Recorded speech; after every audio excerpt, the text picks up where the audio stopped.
Hi, I'm Rachel Rudolph, the Extension Vegetable Specialist at the University of Kentucky, and today I'm going to show you how to prune and sucker determinate tomato plants. Pruning is the selective removal of certain plant growth. In the case of tomato pruning, it can improve marketable yield, prolong the season, and provide needed airflow to help prevent disease. Suckers are shoots that grow where the stem and a leaf meet. Suckers will form flowers and then fruit, but lower suckers on the plant will be shaded and the fruit formed will likely be inferior.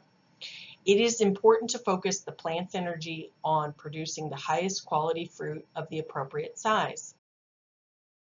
In the photo to the left, the solid blue arrows are pointing at suckers. The dashed yellow arrows are pointing at leaves. The suckers are what we will be removing. The suckers in this photo are much larger than they should be before removal. In the demonstration to follow, you can see the approximate size suckers should be when they are removed. Tomato plants can be pruned and suckered 2 to 3 weeks after transplanting, when they are approximately 12 to 18 inches tall. You do not want too much growth to occur before pruning and suckering because it means that the crop is putting energy towards something that will then be removed. Suckers are easiest to remove when they are small, about 1 or 2 inches in length. To prune determinate plants, find the first flower cluster, then move down the stem until you find the first sucker.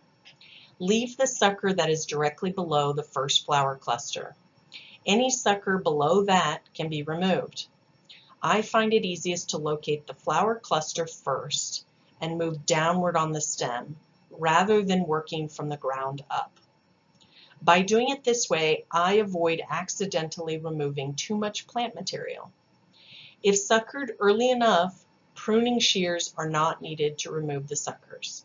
Suckers can be easily removed by hand when they are small. Fine pointed snips are helpful to have on hand to prune leaves close to the stem.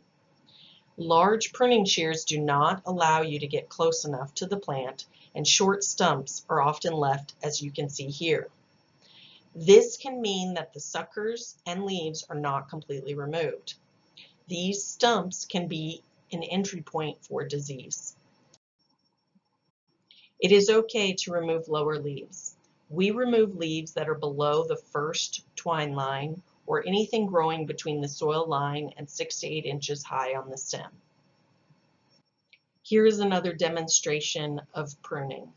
Find the first flower cluster, skip the first sucker directly below that flower cluster, and then remove all suckers below that. Briefly, here are some takeaways. Prune and sucker plants early to avoid stressing the plant or wasting plant energy. Work down from the first flower cluster. Use fine pointed snips rather than large pruning shears. Remove all plant material from the high tunnel or cropping area.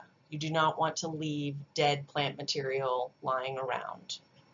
Resources include the Vegetable Crops Extension and Research website for a variety of vegetable-related resources. UK ID 36 is the Vegetable Production Guide for commercial growers, and UK ID 235, an IPM Scouting Guide for common problems of high tunnel and greenhouse vegetable crops in Kentucky. Funding for the creation of this resource was provided by the USDA Extension Implementation Program.